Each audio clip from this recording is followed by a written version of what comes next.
গল্পটি হচ্ছে ভবিষ্যতের, যেখানে রোবটের ব্যবহার বেড়ে গিয়েছে। এখন মানুষ তাদের দৈনন্দিন কাজে রোবট ও ড্রোন ব্যবহার করে থাকে। এ হচ্ছে গল্পের প্রধান ক্যারেক্টার ক্যান। সে ছিল একজন ডক্টর, কিন্তু একটি প্রবলেমের কারণে সে এখন বাড়িতে বেকার বসে রয়েছে। ক্যান সারাদিন গেম খেলে সময় কাটায়। এ হচ্ছে ক্যানের স্ত্রী ইমি। পেশায় সে একজন উকিল। প্রতিদিনের মতো আজও ক্যান একটি ভার্চুয়াল গেম খেলতে শুরু করে। সে স্মার্ট গ্লাস লাগিয়ে একটি শুটিং গেম খেলছিল এবং তার এনিমিদের খুঁজে খুঁজে মারছিল। হঠাৎ পেছন থেকে আওয়াজ পেয়ে ক্যান ভয় পেয়ে যায়। সে পেছনে ফিরে দেখে ইমি রাগান্বিত হয়ে দাঁড়িয়ে আছে। সে ক্যানকে বলে, আমাদের গার্ডেনে একটি অদ্ভুত রোবট বসে রয়েছে। কিন্তু ক্যান ইমির কথায় গুরুত্ব না দিয়ে সোফায় বসে টিভি দেখছিল। টিভিতে তখন অটোবিট সিস্টেম নামক একটি কোম্পানির অ্যান্ড্রয়েড শেফ রোবটের অ্যাড দেখাচ্ছিল। সে সকল রোবট রান্না বান্নায় এক্সপার্ট। তখন ইমি এসে বলে, এমন একটা শেফ রোবট আমাদের প্রয়োজন যে রান্না বান্না করতে পারবে। আর তুমি এখন দয়া করে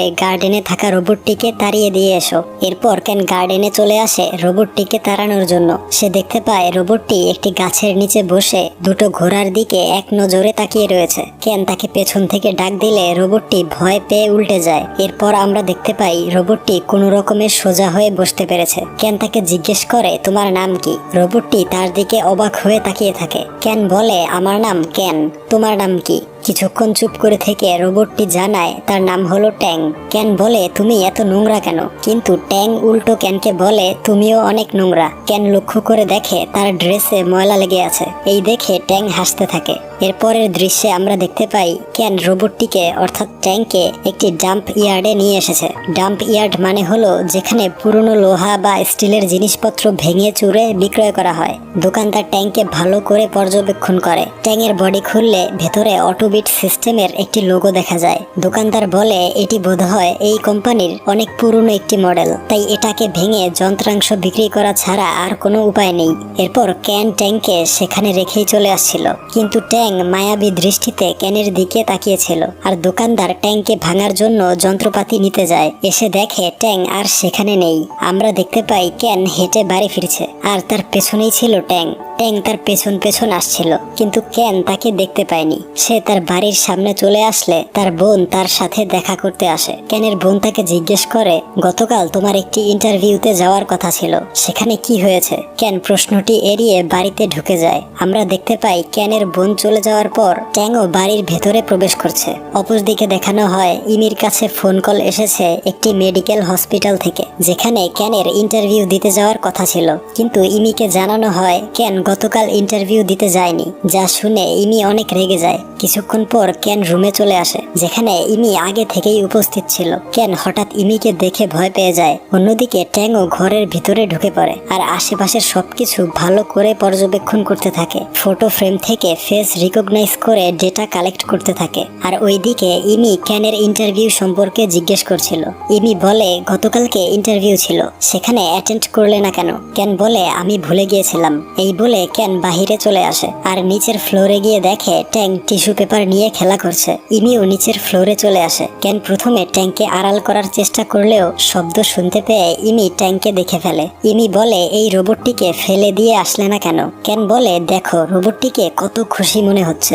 ইমি বলে, রোবটদের মধ্যে ইমোশন থাকে না। এই বলে সে টেবিলে থাকা ঘড়িটিকে চাবি দিয়ে চার্জ করছিল। ইমি এমনিতেই অনেক রেগেছিল। আর অন্যদিকে ট্যাং দুষ্টুমি করতে থাকে। ক্যান বারবার ট্যাংকে চুপ করতে বলে, কিন্তু ট্যাং কথা শুনছিল না। এতে ইমি রেগে গিয়ে ঘড়িটিকে ভেঙে ফেলে। এই দেখে ক্যান অনেক রেগে যায়, কারণ ঘড়িটি ছিল তার বাবার শেষ স্মৃতি। ইমি বলে, তুমি কবে সংসারের দায়িত্ব সিরিয়াস ভাবে নেবে? কবে সবকিছু স্বাভাবিক হবে? এই নিয়ে তাদের দুজনের মধ্যে ঝগড়া হয়ে যায়। এক পর্যায়ে ইমি তাদের দুজনকে বাড়ি থেকে বের করে দেয়। ক্যান নিজের জামা কাপড় উঠিয়ে বাস স্ট্যান্ডে চলে আসে। ছাউনির নিচে ক্যান আর ট্যাং বসে কথা বলছিল। তাদের কথাবার্তার মাঝে ক্যান লক্ষ্য করে ট্যাংয়ের ভেতর থেকে লিকুইডের মতন কিছু একটা বের হয়ে মাটিতে পড়ছে। ক্যান বুঝতে পারছিল না কি করবে, তাই সে ট্যাংয়ের বডির ঢাকনাটা খুলে একটি কাপড় গুজে দেয়, যাতে লিকুইড পড়া বন্ধ হয়ে যায়। আর এটা করার সময়ে ক্যান সেই অটোবিট কোম্পানির লোগোটি দেখতে পায়। ক্যান লোগোটির ছবি স্ক্যান করে দেখে অটোবিট কোম্পানি কোম্পানিতে বর্তমানে একটি অফার চলছে,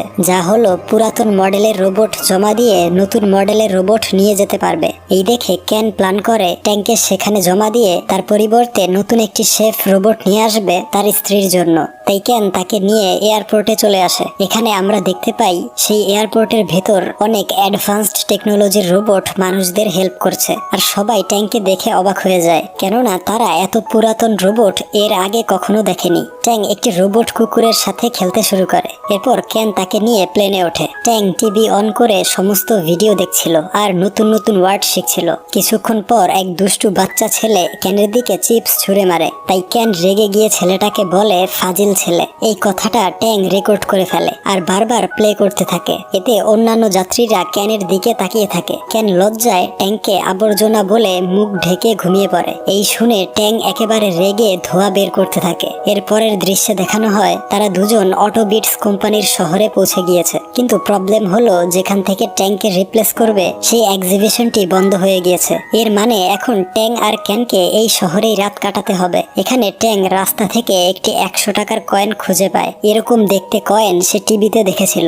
তাই সে এটাকে স্বর্ণ মুদ্রা মনে করে নিজের কাছে রেখে দেয়। এরপর দেখা যায় ক্যান পাশের একটি হোটেল রুম ভাড়া নিয়ে সেখানে উঠেছে আর ফ্রেশ হয়ে ইমির কন্টাক্ট নাম্বারটি দেখছে। ক্যান ভেবেছিল ইমি তাকে কল করে বাড়িতে চলে আসতে বলবে, কিন্তু তেমনটি ঘটেনি। ক্যান বলে ইমি হলো একজন গ্রেট লয়ার বা উকিল, আর আমি তার বেকার স্বামী। এই বলে সে মন খারাপ করে কফি তৈরি করতে থাকে। কফির দিকে তাকিয়ে সে কিছুক্ষণের জন্য ঘুমিয়ে পড়ে আর হঠাৎ কাঁচ ভাঙার শব্দে জেগে ওঠে। ক্যান দেখতে পায় ট্যাং তার কফির গ্লাসটি ভেঙে ফেলেছে। ট্যাং ক্যানকে দেখতে পেয়ে ঘুমানোর নাটক করে, কিন্তু ক্যান বলে ঘুমানোর অভিনয় করতে হবে না। এর পরদিন সকালবেলা ক্যান আর ট্যাং অটোবিটস কোম্পানিতে চলে আসে। ট্যাং অনেকগুলো সুন্দর রোবট দেখতে পেয়ে দৌড়ে সেখানে চলে যায়, আর অন্যদিকে ক্যান রিসেপশনে গিয়ে ট্যাংকে রিপ্লেস করানোর ব্যাপারে কথা বলছিল, কিন্তু দুর্ভাগ্যবশত তারা ট্যাংকে রিপ্লেস করতে রাজি হয় না। অপরদিকে এক ব্যক্তি এক্সিবিশনে আসা ছোট ছোট বাচ্চাদের রোবটের ইতিহাস সম্পর্কে বর্ণনা দিচ্ছিল, আর তখনই বাচ্চারা ট্যাংকে দেখতে পায়। সবাই দৌড়ে ট্যাংয়ের সামনে চলে আসে আর ট্যাংয়ের ছবি তুলতে শুরু করে, কেননা ট্যাং দেখতে অনেক কিউট ছিল।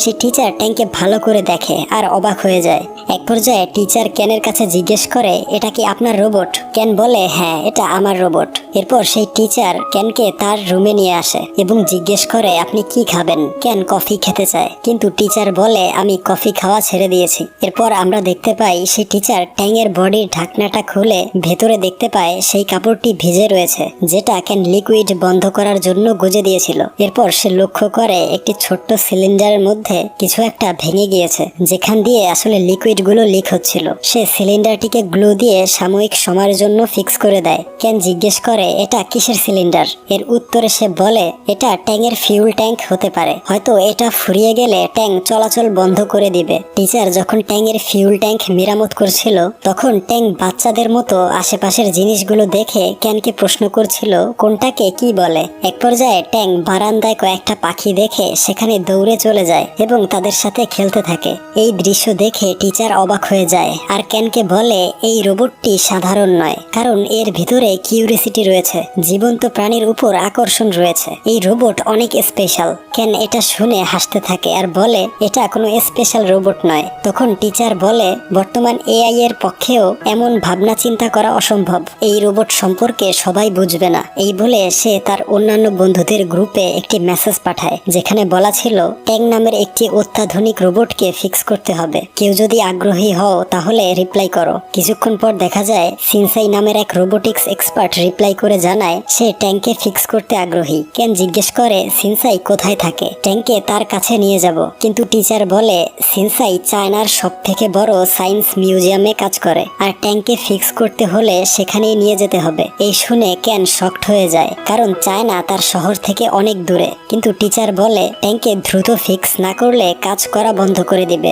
অতএব এখন বাধ্য হয়েই ট্যাংকে চায়নাতে নিয়ে যেতে হবে। ক্যান আর ট্যাং এরপর সেখান থেকে বের হয়ে বাহিরে চলে আসে। রাস্তায় ট্যাং দেখতে পায় একটি স্থানে ফেস্টিভ্যাল হচ্ছে। ক্যান প্রথমে মানা করলেও ট্যাং দৌড়ে সেখানে চলে যায়। ট্যাং সেই ফেস্টিভ্যালের বিভিন্ন জিনিসপত্র দেখে খুবই আনন্দিত হয়। অপরদিকে ক্যানের কাছে ইমির একটি মেসেজ আসে, যেখানে ইমি জিজ্ঞেস করে, তুমি এখন কোথায় আছো? তার মেসেজটি দেখে ক্যান কিছুক্ষণ ট্যাংয়ের দিকে তাকিয়ে থাকে। এরপর সে সিদ্ধান্ত নেয় ট্যাংকে সেখানে রেখেই সে বাড়িতে চলে যাবে। এই ভেবে ক্যান উল্টো পথে হাঁটা শুরু করে। অন্যদিকে দেখানো হয় ট্যাং একটি দোকানে কফির কাপ দেখতে পায় যা 100 টাকায় বিক্রি করা হচ্ছিল। ট্যাং কিছু একটা ভাবে, আর এরপর দেখানো হয় ক্যান চলে আসার সময় ট্যাং দৌড়ে একটি কফি ক্যানের জন্য নিয়ে আসছে, যেটা ট্যাং তার কাছে থাকা 100 টাকার কয়েনটি দিয়ে কিনে এনেছে। আসলে ট্যাং বুঝতে পেরেছিল হোটেলের কফি কাপটি ভেঙে ফেলায় ক্যান কফি খেতে পারেনি, তাই ট্যাং তার ভুল শুধরে নেয়ার চেষ্টা করছে। তবে ট্যাং দৌড়ে আসার সময়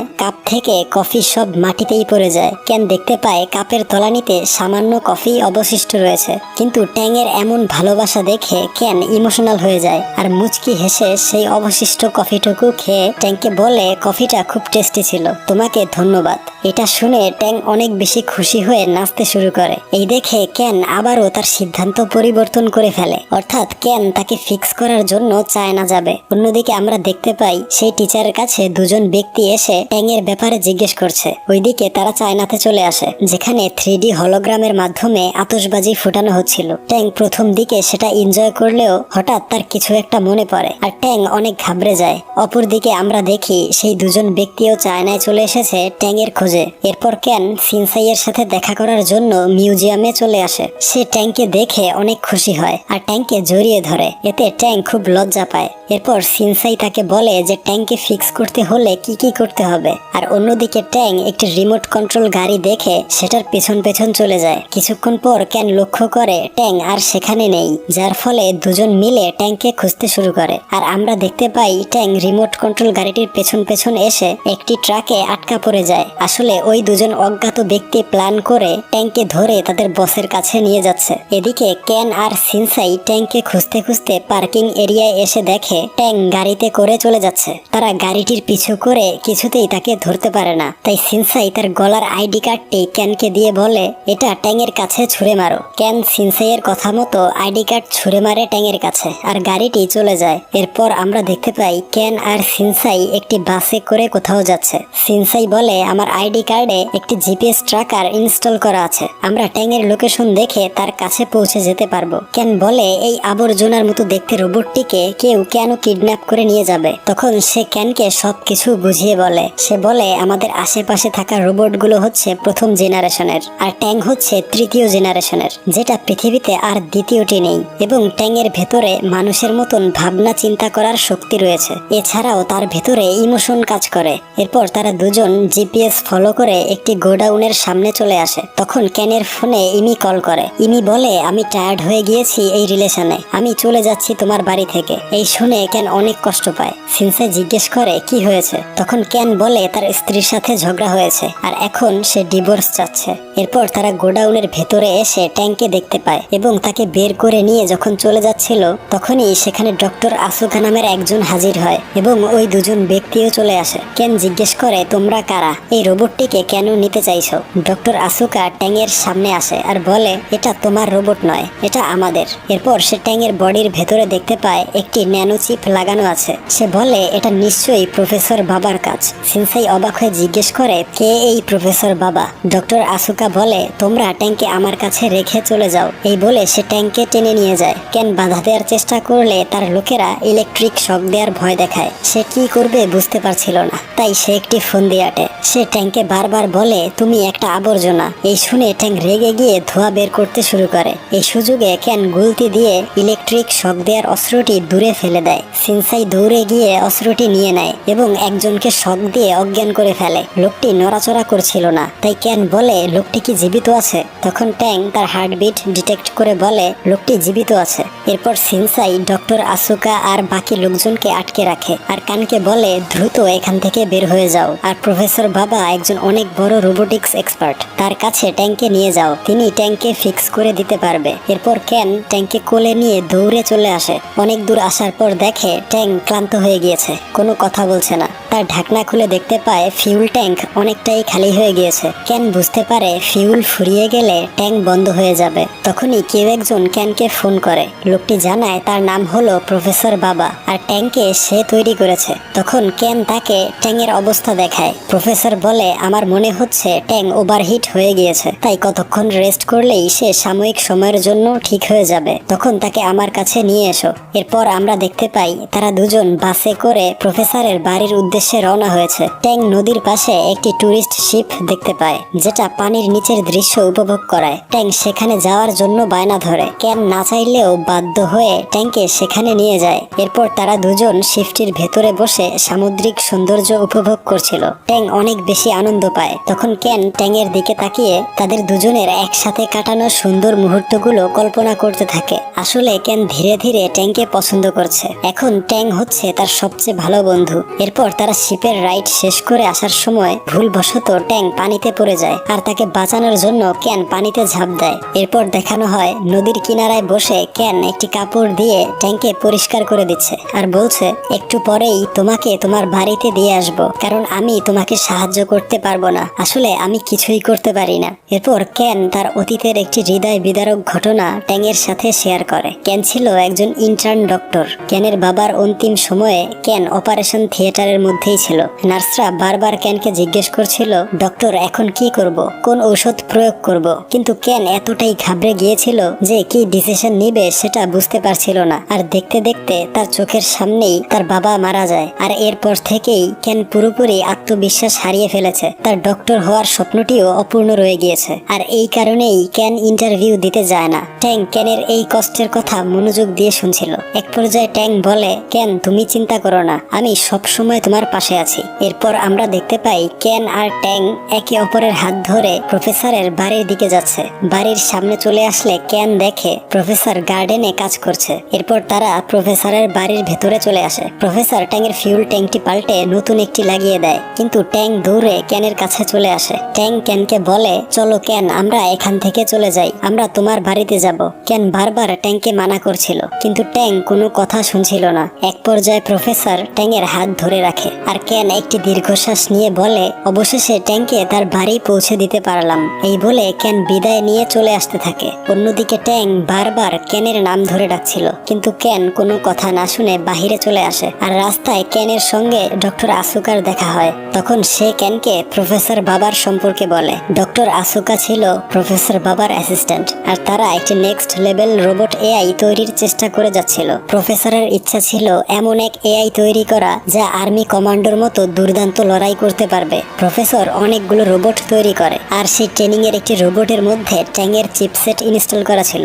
ট্যাংয়ের নাম ছিল তখন জেমস, কিন্তু আশ্চর্যজনকভাবে অন্যান্য রোবটরা যুদ্ধের ট্রেনিং করলেও জেমস ঘাবড়ে গিয়ে বন্দুক নিচে নামিয়ে নেয়। এই বিষয়টি প্রফেসর আর ডক্টর আসুকাকে অনেক অবাক করে, কারণ রোবটের মধ্যে এই প্রথম ইমোশন লক্ষ্য করা গিয়েছিল। এই প্রথম কোনো রোবট কমান্ড শুনছিল না। মুহূর্তের মধ্যে জেমস বাকি সব রোবটকে শুট করে নষ্ট করে ফেলে, আর নিজেও অনেক ক্লান্ত হয়ে যায়। কিন্তু প্রফেসর জেমসের চিপসেটকে আরো আপগ্রেড করে ব্যবসা করার পরিকল্পনা করছিল, আর এটা করলে মানুষ ধীরে ধীরে রোবটের অধীনে চলে যেত। তাই সব তথ্য যাতে সেই ল্যাবের মধ্যেই সীমাবদ্ধ থাকে, এই কারণে প্রফেসর জেমসের চিপসেটটি হাতিয়ে নিয়ে সেই ল্যাবটি ব্লাস্ট করে দিয়ে পালিয়ে যায়। তবে এই ব্লাস্টে ডক্টর আসুকা কোনো রকমে বেঁচে যায়, আর তখন থেকেই ডক্টর আসুকা প্রফেসরকে এবং ট্যাংকে খুঁজে বেড়াচ্ছে। এই শুনে ক্যান আসুকাকে রেখেই তার গাড়ি নিয়ে প্রফেসরের বাড়ির দিকে রওনা হয়। ওইদিকে ট্যাংয়ের মনে পড়ে গিয়েছে প্রফেসর বাবাই তাকে ল্যাব থেকে নিয়ে এসেছিল। ফলে ট্যাং অনেক ভয় পেয়ে যায় আর কাঁপতে শুরু করে। প্রফেসর ট্যাংয়ের সামনে আসে চিপসেটটি বের করার জন্য, কিন্তু ট্যাং কোনো রকমে সেখান থেকে পালিয়ে চলে আসতে থাকে। আর এক পর্যায়ে ট্যাং সেই বাড়ির আন্ডারগ্রাউন্ডে চলে আসে, যেটা প্রফেসর তার ল্যাব হিসেবে ব্যবহার করত। প্রফেসর তার পিছু করে সেখানে চলে আসে, এবং যখন তাকে অ্যাটাক করতে যাবে তখনই সেখানে ক্যান চলে আসে। ট্যাং তাকে দেখে দৌড়ে তার কাছে চলে যায় আর বলে, চলো আমরা এখান থেকে পালিয়ে যাই। কিন্তু প্রফেসর সব গেট লক করে দেয়। অপরদিকে ডক্টর আসুকাও প্রফেসরের বাড়িতে চলে আসে, কিন্তু ল্যাবের দরজা লক থাকায় ভেতরে আসতে পারছিল না। এরপর ক্যান এবং প্রফেসরের মধ্যে মারপিট হয়। এক পর্যায়ে প্রফেসরের তৈরি রোবোটিক হাত দিয়ে ক্যান তাকে আহত করে ফেলে। এরপর ট্যাং যখন ক্যানের কাছে আসছিল তখন অনেক বড় একটি লোহার শেলফ ট্যাংয়ের উপর পড়ে যায়। ক্যান এসে দেখতে পায় ট্যাং বন্ধ হয়ে গিয়েছে। ট্যাংয়ের বডি থেকে লিকুইড মাটিতে গড়িয়ে পড়ছে এবং তার ফিউল ট্যাঙ্ক ভেঙে পুরো খালি হয়ে গিয়েছে। তখন ক্যান ডক্টর আসুকাকে ফোন করে। তার সাহায্যে ট্যাঙ্কে রিপেয়ার করে এবং ট্যাংয়ের বেশ কিছু তারও ছিঁড়ে গিয়েছিল। সেগুলো যখন রিপেয়ার করছিল তখন সে রিয়েলাইজ করে এই মুহূর্তটা হচ্ছে তার বাবার অপারেশন থিয়েটারের সেই মুহূর্তটার মতো। একটা ভুল ডিসিশন নিলেই সে ট্যাঙ্কে হারিয়ে ফেলবে। এরপর ডক্টর আসুকার সাহায্যে সে ট্যাঙ্কে ফিক্স করে ফেলে, কিন্তু ট্যাংয়ের সমস্ত মেমোরি ডিলিট হয়ে গিয়েছে। ট্যাং তাকে চিনতে পারে পারে না। এতে ট্যাং প্রচন্ড কষ্ট পায় আর কান্না করতে করতে ট্যাংকে তার সাথে কাটানো সমস্ত সুন্দর মুহূর্তগুলো মনে করানোর চেষ্টা করে। ক্যানের কথাগুলো শুনে আবারও ট্যাংয়ের স্মৃতিগুলো ফিরে আসতে থাকে। ট্যাংয়ের ফ্ল্যাশব্যাকে আমরা দেখতে পাই ট্যাং কিভাবে প্রফেসরের ল্যাব থেকে পালিয়ে এসেছিল। একদিন ট্যাং একটি গাড়ির পেছনে বসে ক্যানের শহরে পৌঁছে যায় আর সেখানে রাতের বেলা একটি ঘোড়া সাপ্লাই কোম্পানির গাড়ির ভেতরে উঠে পড়ে। আর সেই কোম্পানিটির নাম ছিল টানিগাওয়া, কিন্তু সেই লোগোটিতে শুধু ট্যাং লেখাটাই দেখা যাচ্ছিল আর সে ওই ওয়ার্ডটা দেখেই মুখস্থ করে ফেলে। এরপর দিন সকালবেলা ক্যান তাকে নাম জিজ্ঞেস করলে এই নামটাই বলে দেয়। এরপর ট্যাংয়ের সমস্ত স্মৃতি মনে পড়ে যায় আর ক্যানকে জড়িয়ে ধরে। কেন কান্না করতে করতে ট্যাংকে জড়িয়ে ধরে। এরপরের দৃশ্যে আমরা দেখতে পাই পুলিশ প্রফেসরকে ধরে নিয়ে যাচ্ছে আর ক্যান অনেকগুলো ফিউল ট্যাঙ্ক একটি ব্যাগের মধ্যে ভরে নিচ্ছে ট্যাংকে তার সাথে বাড়ি নিয়ে যাবে বলে। তখন ডক্টর আসুকা ক্যানের সামনে আসে আর বলে সময়ের সাথে সাথে ট্যাং আরো বেশি বুদ্ধিমান হয়ে উঠবে। এই বিষয়গুলো নিয়ে রিসার্চ করার জন্য আমরা সব সময় ট্যাংকে ট্র্যাকিং করব আর ট্যাং সেখানেই থাকবে যেখানে সে থাকতে পছন্দ করে, তাই তুমি তাকে বাড়ি নিয়ে যেতে পারো। এরপর তারা বাড়ি চলে আসে। ইমি তখন জিনিসপত্র গুছিয়ে চলে যাওয়ার জন্য প্রস্তুতি নিচ্ছিল। ক্যান বাড়িতে যে দেখতে পায় ইমি ভেঙে যাওয়া ঘড়িটি মেরামত করে দিয়েছে। ইমি বাড়ি থেকে বের হয়ে যাওয়ার সময় ট্যাং তার পথ আগলে দাঁড়ায়। এরপর ক্যানের সমস্ত রেকর্ড শোনাতে শুরু করে। প্রথম দিকে উল্টোপাল্টা রেকর্ডিং প্লে হলেও পরবর্তীতে ইমি শুনতে পায় ক্যান ট্যাংকে বলছে আমরা বাড়িতে যেয়ে কিন্তু আর দুষ্টুমি করতে পারবো না, কারণ আমি সিদ্ধান্ত নিয়েছি আমি আবারও ইন্টারভিউ দিয়ে ডক্টর হব আর এবার অনেক আত্মবিশ্বাস নিয়ে মানুষের সেবা করব।